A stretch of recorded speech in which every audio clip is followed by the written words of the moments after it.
ಆಗಿರ್ತಕ್ಕಂಥ ಶಿವಾನ್ ಪಾಟೀಲ್ರು ಮತ್ತು ಶಿವರಾಜ್ ತಂಗಡಿಗೆ ಅವರು ಅವತ್ತು ಅದನ್ನು ವಹಿಸಲಿದ್ದಾರೆ.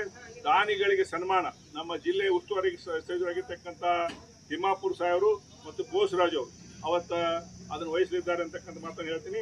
ತದನಂತರ ಲಕ್ಷ್ಮೀ ಹೆಬ್ಬಾಳ್ಕರ್ ಅವರು, ಜೆ.ಟಿ. ಪಾಟೀಲ್ರು, ವಿಜಯಾನಂದ ಕಾಶ್ಯಪ್ಪನವರು, ಬಿ.ಬಿ. ಚಿಮನಕಟ್ಟಿ ಅವರು, ಎಚ್.ಆರ್. ಗವಿಯಪ್ಪ ಅವರು, ಪಿ.ಜಿ. ಗೋವಿಂದಪ್ಪ ಅವರು, ಬಿ.ಎಚ್. ಶ್ರೀನಿವಾಸ್ ಅವರು, ಅಭಯ್ ಪ್ರಸಾದ್ ರವರು, ಜಿ.ಎನ್. ಗಣೇಶ್ ರವರು ಮತ್ತು ಪಿ.ಆರ್. ಗಿರಿಯಪ್ಪ ಅವರು, ಉಮಾಶ್ರೀ ಅವರು, ಸುನೀಲ್ ಗೌಡ ಪಾಟೀಲ್ರು, ಎಸ್.ಆರ್. ಪಾಟೀಲ್ರು, ಎಚ್.ಎಂ. ರೇವಣ್ಣ ಅವರು, ಎಸ್.ಸಿ. ನಂಜೇಮಠರು, ಕೀರ್ತಿ ಗಣೇಶ್ ಅವರು, ಪಿ.ಜಿ. ಗಣೇಶ್ ಅವರು, ನಾಗೇಂದ್ರ ಪ್ರಸಾದ್ ಅವರು ಇವರು ವಹಿಸಲಿದ್ದಾರೆ. ಮತ್ತು ನೂತನವಾಗಿ ಶಾಸಕರಾಗಿರ್ತಕ್ಕಂಥ ಸಹೋದರ ಉಮೇಶ್ ಮೇಟಿ ಅವರು ಕೂಡ ಮುಖ್ಯ ಅತಿಥಿಗಳಾಗಿ ಆಗಮಿಸಿದ್ದಾರೆ ಅಂತಕ್ಕಂಥ ಮಾತನ್ನು ಸಂದರ್ಭಪಡಿಸ್ತೀನಿ.